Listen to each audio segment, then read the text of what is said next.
Hello and welcome back to the next round of league games.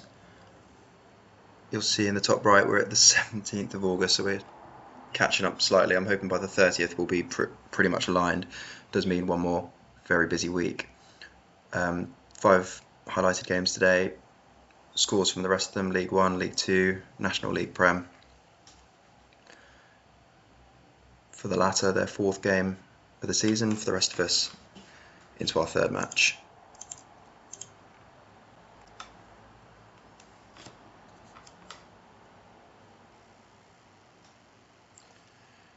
And once again, it's actually taken me to the right place straight away. First look at the 2 remaining League 1 teams that we haven't already seen, starting with Thomarse, who finished 3rd last year, scraped through on the final day into automatic places.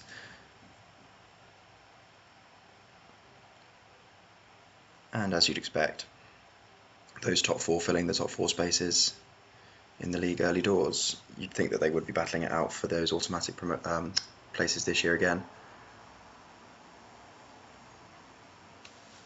despite the formidable midfield of Demi Lanzat and Jimmy Bullard.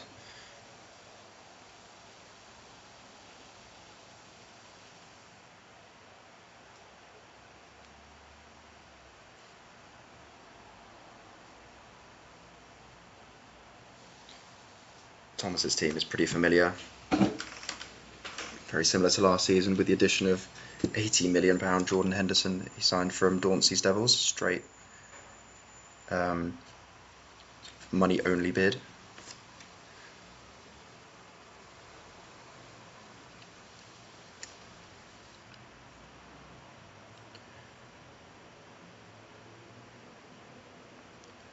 But not protective enough to keep out Sean Maloney. After a whitewash in the first weekend, there have been signs of resilience from the the remaining pyramid teams around us. I think Chesh could only manage a draw in one of his games. I think Jazz is another team to have suffered at the hands of theoretically lesser players. And there are a couple of casualties in the Carabao Cup as well, albeit with often second string teams.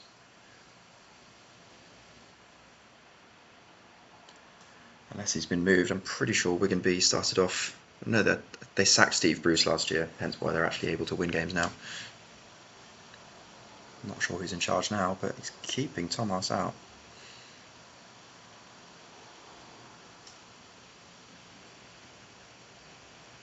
And this really would be the first hammer blow in League 1 terms.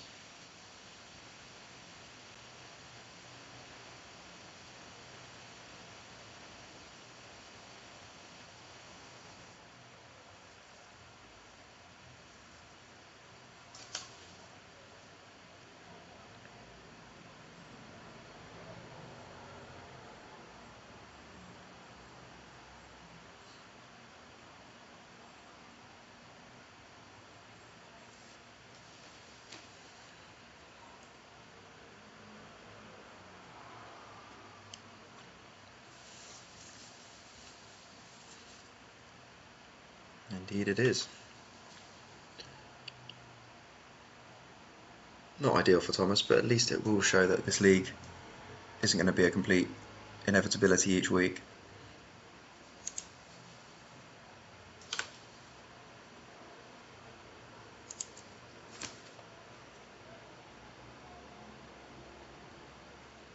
Let's see if Levi can avoid the same fate. Another potential banana skin away at Bolton B. I think we saw them, I can't remember if it was either the league or maybe in Carabao Cup action. I'm pretty sure they got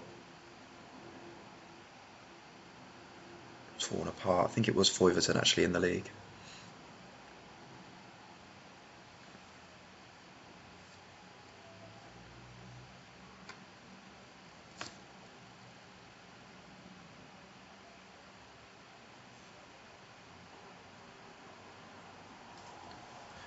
Levi's FullofStrangeham team, again pretty familiar, minus William Gallas, who came in as a trade for Akanji. Perhaps surprisingly familiar considering how aggressive he's been in the transfer market, trying to overhaul his team and bring in new players.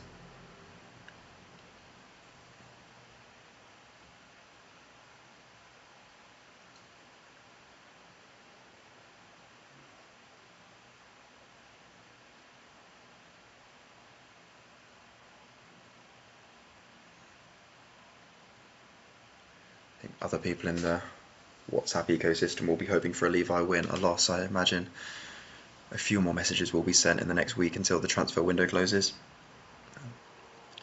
And already Levi starts preparing his texts.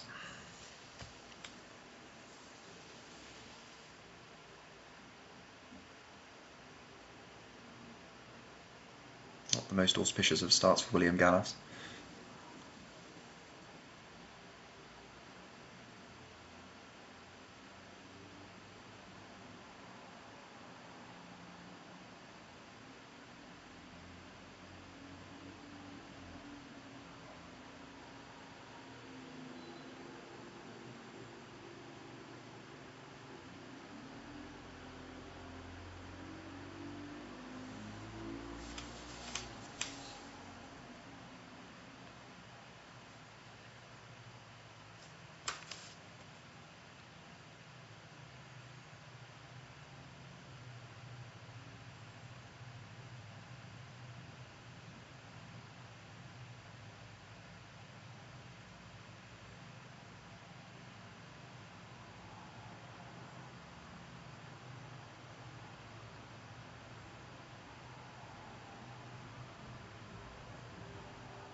You'd presume the pressure might tell in the second half, but Owen Coyle's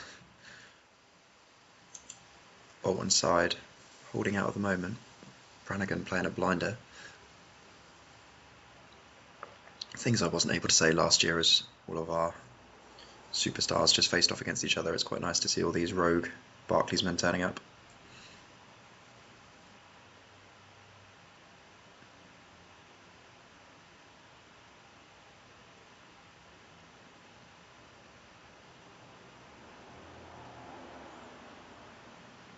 And from a neutral's perspective, to actually see them be vaguely competitive. Like I say, there was a slight fear that these four in particular, but also the National League Prem sides, would just blow the non-drafted teams out of the water.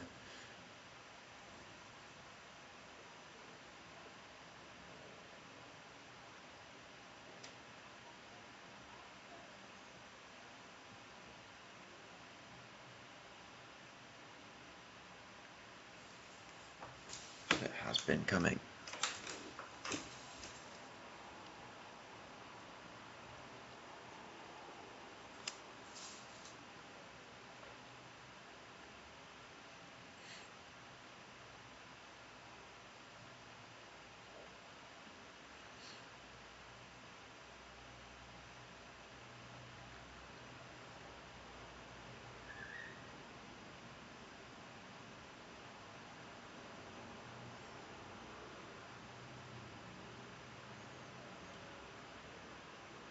Levi spent a lot of last year frustrated at seeing De Bruyne out on the right wing.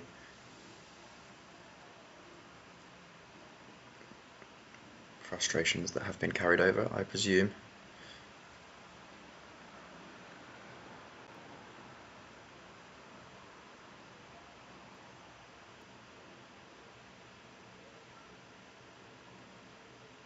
Ian said, he was one of the best players, I think, if not the best player in the league last year, helping him into the playoffs and then getting him over the line.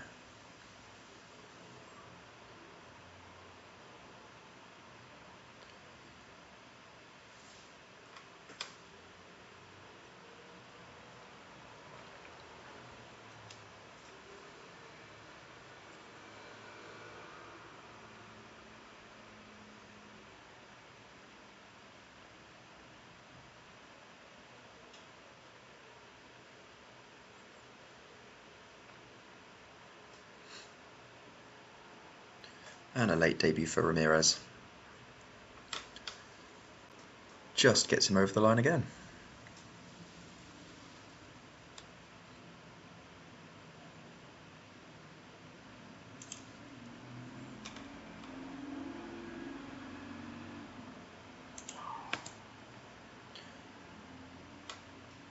Hopefully shoot to League 2 now. And I'm not sad to see Arsened again. They played some amazing football in the last live or highlighted game in midweek. Couldn't resist showing him again. It is a North London derby after all.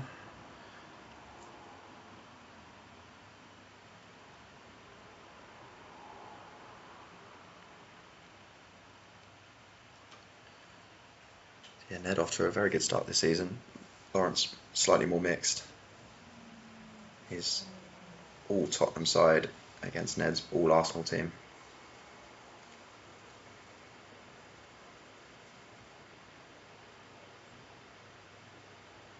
I think we had a contender for goal of the season in Ned's midweek clash.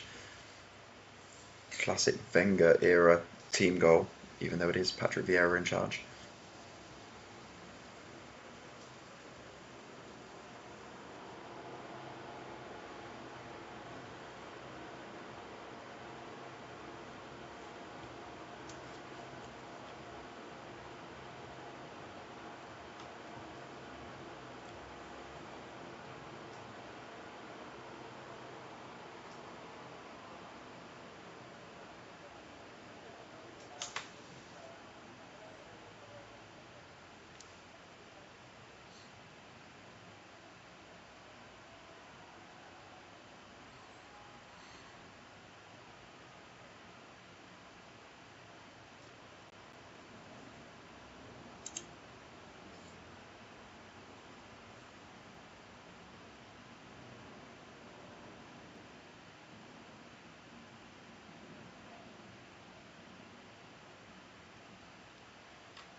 Can't say that's not been coming. I think we had a lot of this last year, to the point where being at home was such an advantage, but then that advantage seemed to tail off towards the end of last year, but certainly in the early stages that home benefit really does seem to make a difference.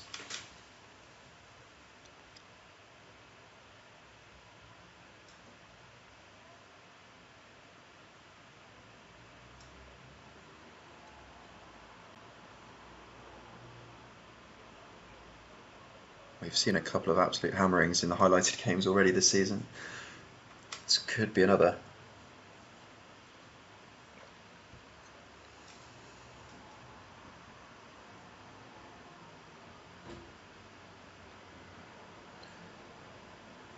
Chalk and cheese from Ned's first two games, really.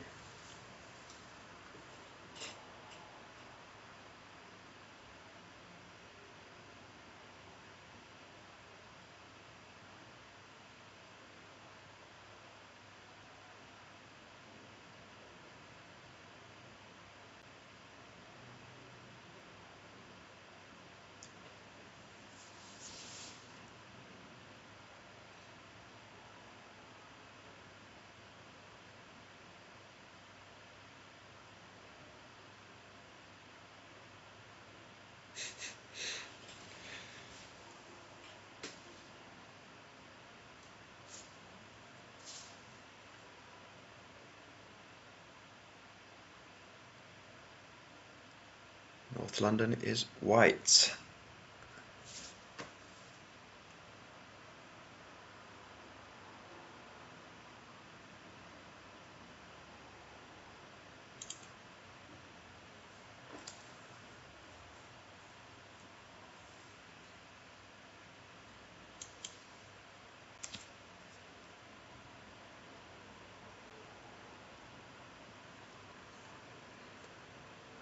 And in League Two, it's rare that I probably will show games that include non-drafted teams, but there's only two League Two sides that haven't had a highlighted game yet, and one of them do. One of those is Jazz. We've got Zig is the other one, AFC Wimbledon. They've got a fun clash against good friend Craig Bolge's Tractor Bolge next week, so thought I'd save him for that. Jazz also, a bit like Lawrence, hadn't had the best start to the season. He's already succumbed to a couple of surprises across the league and Carabao Cup, so desperately needing a win today.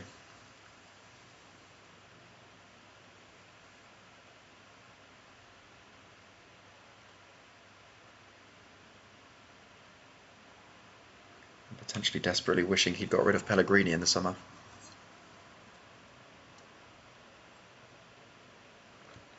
Something hasn't quite seemed right so far this season.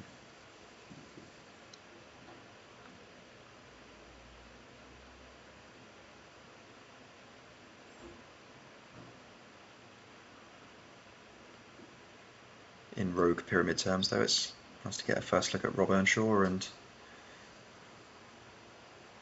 Matthias Ferreira and a Pereira even.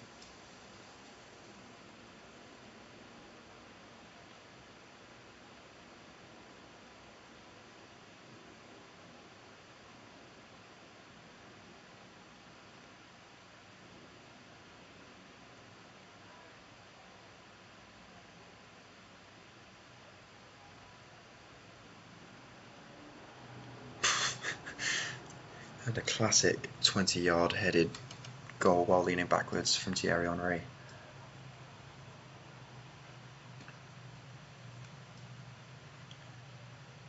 Jazz has already become a little bit frustrated at Henry's rotation this season after frequently being benched last year, and rested and seemingly dropped for no reason.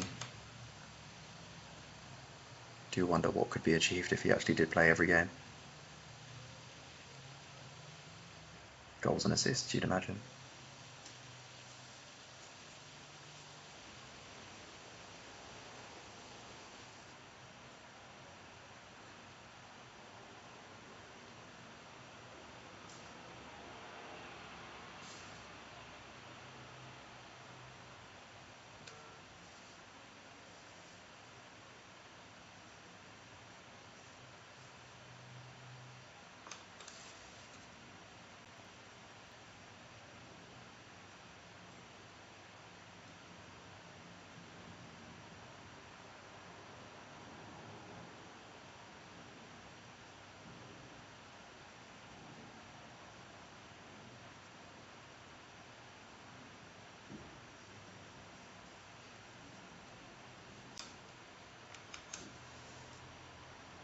Yeah, I mean, despite that early scare, you'd think they'd run away with it now.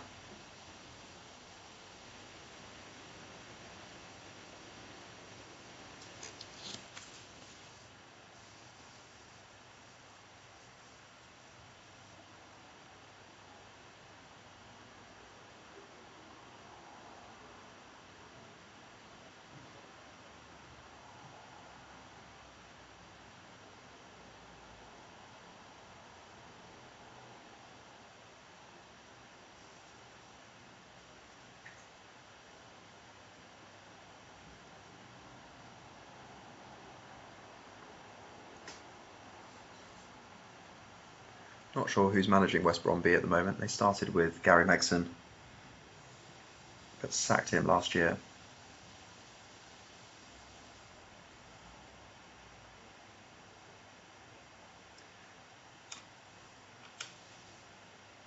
I think he set them on their way to their eventual relegation down to League Two.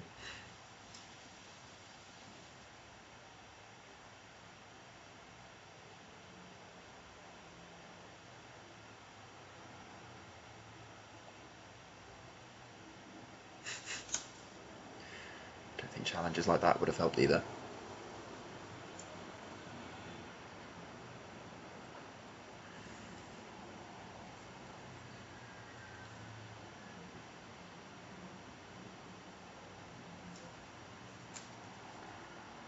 So after this we've got one National League Prem game, which also features the only team not to have been featured in that league amongst us drafters, Liam's Manchestaff Utd.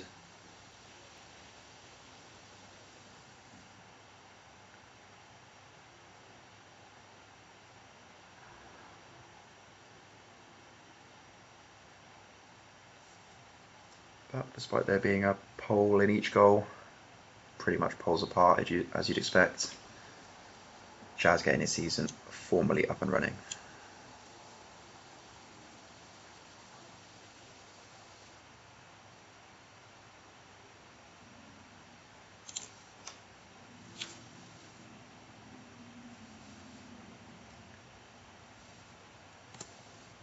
So as I say, first look at Manchestaff. Still no room for Ian Hart at left wing back, much to Liam's despair.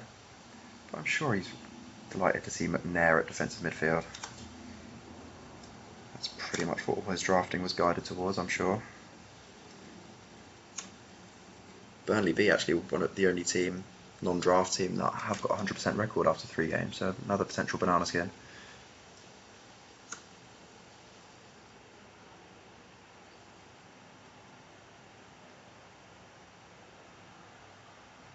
Liam brought in Amorim as his new manager over the summer after sacking Glenn Hoddle.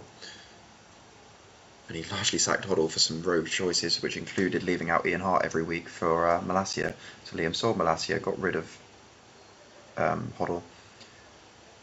And now Amorim's come in and picked Marcus Rocco at left wing back instead. And goodness knows where McNair's come from.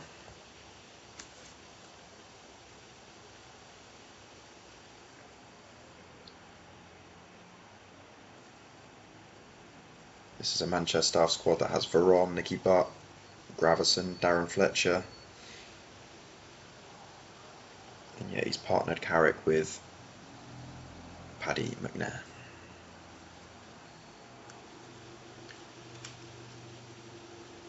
Don't know if it's a case of seeing potentially weaker opposition and sort of FM logic rotating players.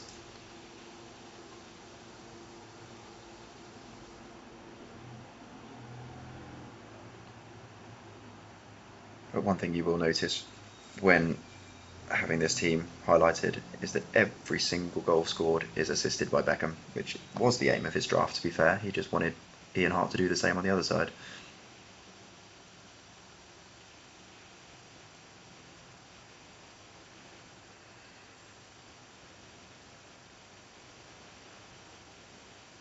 There's another.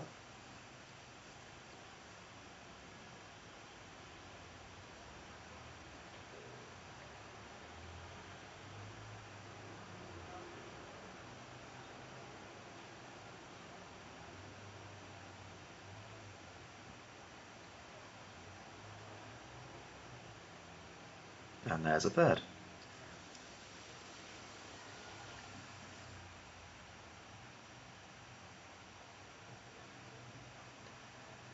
Beckham breaking his leg for 6 months last year really didn't do him any favours en route to his relegation. You can already see that pretty much accounted for 100% of his goals lost in that period.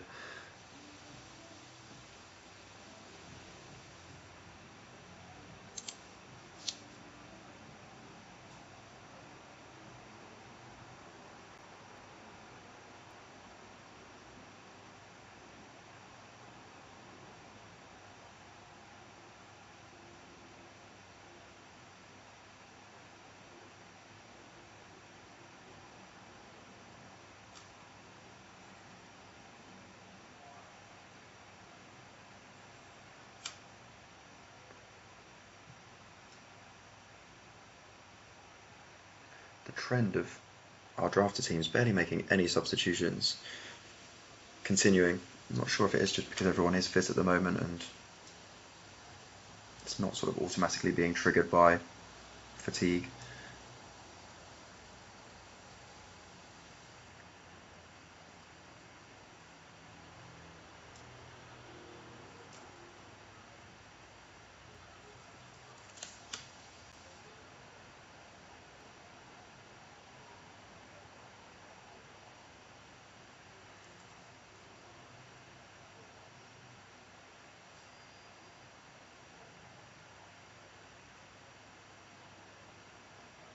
short of a late run out for Januzaj.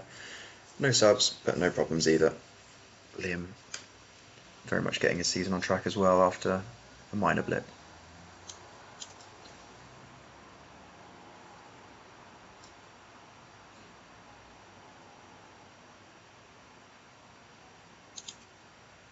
So I'll now go through all the other scores, shoot back up to League One again, and straight in with a comfortable win, as you'd expect, for Foyverton.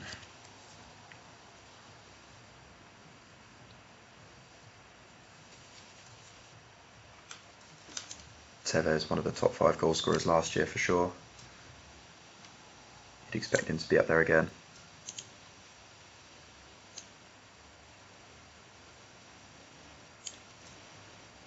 You can see there are a few transfers around the other pyramid size. Wayne Hennessy's just rocked up at Arsenal C, alongside presumably, is that Paul Kitson? Yeah. And the only one left to see, Ellister, who came second last year, also winning 3-0. With the leading scorer, the Golden Boot winner from last year, Cantona, doing Tefezi things.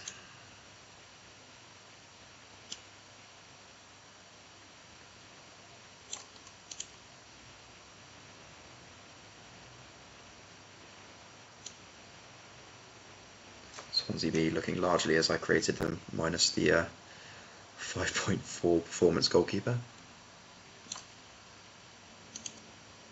So down to League 2, where everyone else mostly is. And Tom Wall's Red Whall continuing a pretty robust start to the season.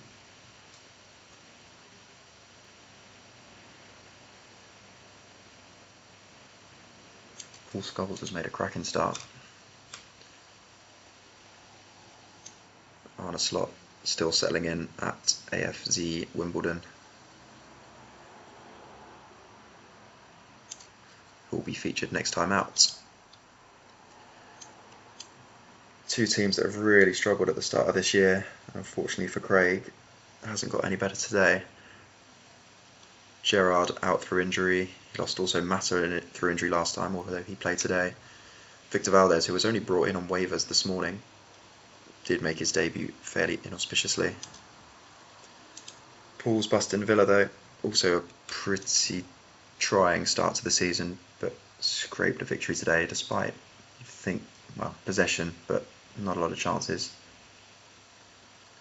Big win. And another draw. These were two teams that made the playoffs last year. Chesh losing out in the final. Dan losing out in the semis. But Brian Ruiz coming off the bench and doing the business again after a pretty shocking Harry Kane performance. You'd expect both of these teams to be in and around the playoffs at least at the back end of the year. Routine win for Connor, though Brighton did surprise Jazz last weekend.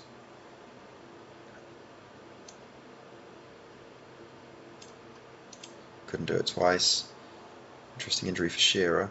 I'll have to look into that after the game.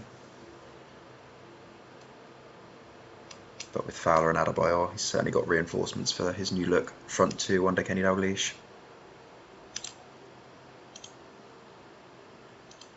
Over to Dan City Cow for Calver. Again, you'd expect, especially home games against these other sides, to be pretty comfortable. Wouldn't say it was overly comfortable, but a win's a win.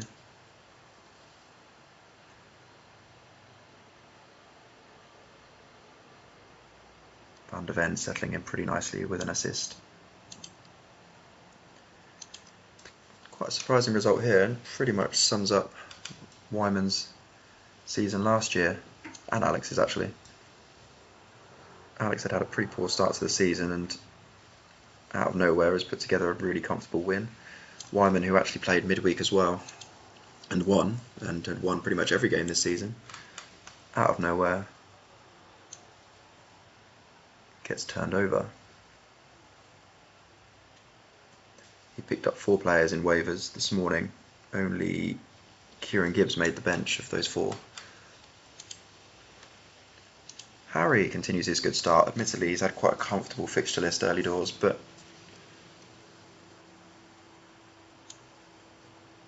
Barnsley really do look like fodder for the rest of us this year.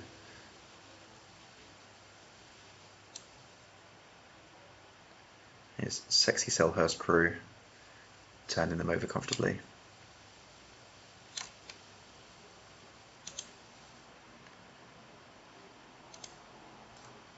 A win for Warringham despite having to play 120 minutes and, to be fair, coming out on top in the UEFA Super Cup.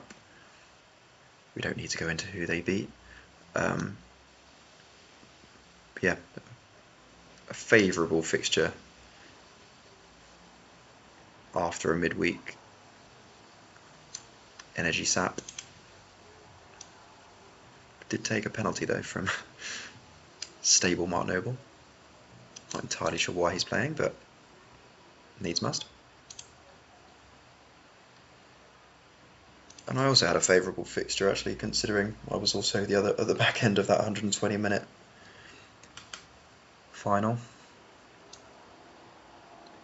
Chelsea D, I do feel quite sorry for. They've obviously had their team absolutely raided by the drafters. I mean, if you're playing John Harley at left wing, that's a concern. And my annoyingly potent front two of Michael Owen and Alex Isak continues to give me food for thought as we come to the last week of the transfer window.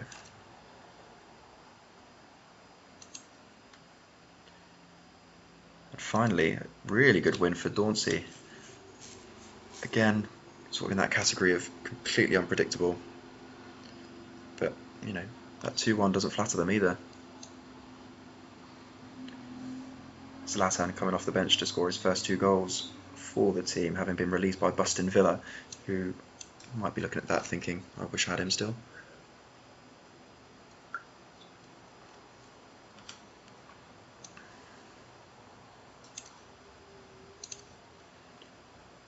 And then down to the National League Prem, we've got 5 other teams there. Starting with Tom Gourlay.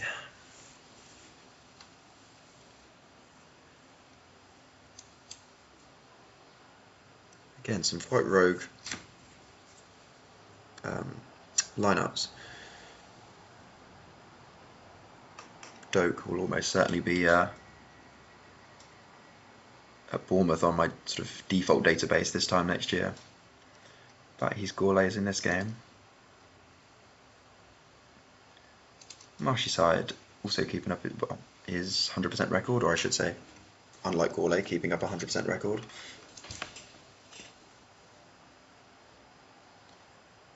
Not much rotation there, other than Yapstam having to be dropped after his midweek sending off.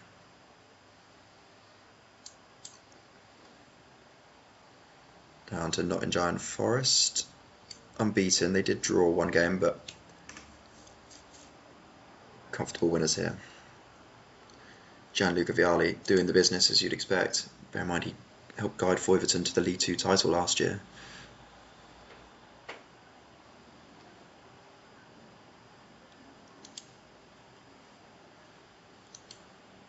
On the ball, Craig.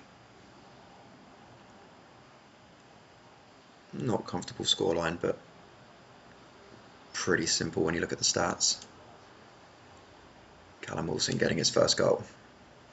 And Carlton Palmer still holding the fort expertly.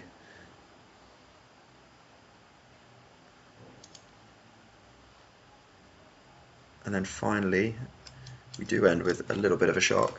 Again, that home advantage making the difference. But Luton dropped their first points of the season, still undefeated, but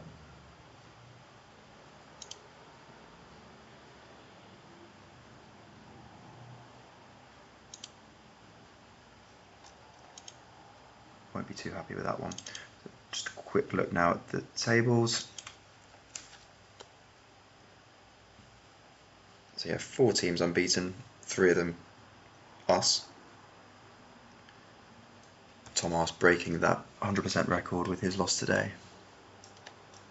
Otherwise, as you'd expect, with Newcastle C chucked in for good measure. On to League 2, and it's me and Calv making the early running. Calv yet to actually concede a goal. It's 1, 2, 3, 4, 5, 6, 7 teams still unbeaten, with Zig, Chesh and Danielsea all looking hard to beat at least. And actually, I seem to remember Jazz having a trickier start to the season than he actually had. I think it was the Carabao Cup defeat that has skewed sort of my memory of that. But he's actually made a pretty decent start. Can't say the same, unfortunately, for Craig's Tractor Bolge, who's in and amongst the AI teams, unfortunately. And National League Prem, where we have now a front six completely occupied by the 6 of us. Only Craig Trudgill and Rob Marshall still with a 100% win record. But I mean, you'd expect that to pretty much be the deal towards the end of the year. The trickiness being only 1 go up automatically. So that's the complete rundown of today. Nothing tomorrow, nothing the day after, then back in league action as we creep up to catching up to the 30th of August, when everything will be completely aligned and I can stop bugging you every single day.